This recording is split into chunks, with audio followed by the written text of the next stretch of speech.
প্রেমের সমাধি ছবির ছোট্ট সেই ডায়লগ, চাচা হেনা কোথায়, আর বাড়িঘর এত সাজানো কেন?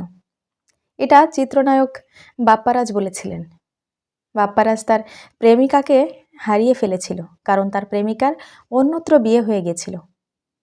এটা শুধুমাত্র একটা কথা নয়, এটা শুধুমাত্র একটা মুভির অংশ নয়, একটা ছায়াছবির ক্লিপস নয়, বরং এটা অনেক যুবকদের মনের কথা, মুখের কথা। কারণ এরকম হাজারো প্রতিনিয়ত অনেক বাপ্পারাজ আছেন যারা তাদের ভালোবাসা অর্থের জন্য প্রতিনিয়তই হারিয়ে ফেলছে। তারা কখনো জানেই না এই ভালোবাসাটা কিসের বিনিময়ে তারা আর হয়তো পাবে কিনা। এটা পাওয়ারও নয়, কারণ এরকম হাজারো যুবক রয়েছেন যারা ভালোবেসে দিন শেষে হয়তো অর্থের জন্য, না হয় দায়িত্ববোধের জন্য নিজেদের ভালোবাসাকে হারিয়ে ফেলে। কখনো এই ভালোবাসাটা স্বীকৃতি পায় না, জীবন দিয়ে ভালোবাসে, আগলে রাখার প্রতিশ্রুতি দেয়, অথচ দিন শেষে তাদের ভাগ্যে কিছুই জোটে না। তারা নিরাশ আর হতাশ হয়ে ভবঘুরে হয়ে ঘুরে বেড়ায়। তাদের ভাগ্যে কি আছে জানি না, তবে এই ডায়ালগটা সবার কাছে এখন ভাইরাল। এটা শুধু ডায়ালগ নয় আমার কাছে, এটা হলো প্রত্যেকটা মানুষের জীবনের একটা বাস্তব উদাহরণ। কারণ এরকম হাজারো মানুষ রয়েছেন যাদের জীবনের সাথে এই ঘটনা প্রতিনিয়তই ঘটে যায়। তারা কখনো মুখে বলতে পারে না তাদের সাথে কি ঘটে যাচ্ছে।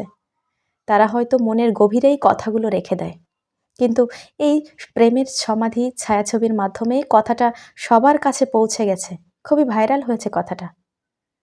অনেকে আছে কথাগুলো বুকের ভেতরে চেপেই রেখে দেয়, মুখে প্রকাশ করার মতো সাহস তাদের নেই।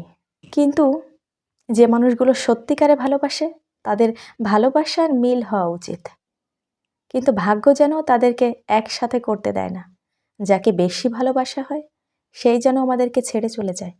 আসলে একটা কথা আছে, যদি কাউকে সত্যিই ভালোবাসা হয়, সে যেখানেই থাকুক না কেন, যে অবস্থাতেই থাকুক না কেন, আমরা শুধু চাই সে যেন ভালো থাকে। আমরা সবসময় তার ভালো কামনা করি, সে যাই করুক না কেন, আমাদেরকে ছেড়ে যাক না, আমাদেরকে রেখে ভালো থাকুক না, তারপরও চাই সে যেন ভালো থাকে, সে যেন সুখে থাকে। এই চাচা হেনা কোথায় কথাটা কিন্তু একটা যুবকের হৃদয় ভাঙানো কথা, একটা যুবকের সারা জীবনের স্বপ্নগুলো ভেঙে দেওয়ার মতো কথা। কথাটা শুধু কথা নয়, কথার ভিতরে লুকিয়ে আছে অনেক রহস্য, অনেক স্মৃতি, অনেক আবেগ, অনেক অনুভূতি, যেটা যার সঙ্গে ঘটে যাবে এরকম কোনো ঘটনা, সেই বুঝতে পারবে এর মর্মতা।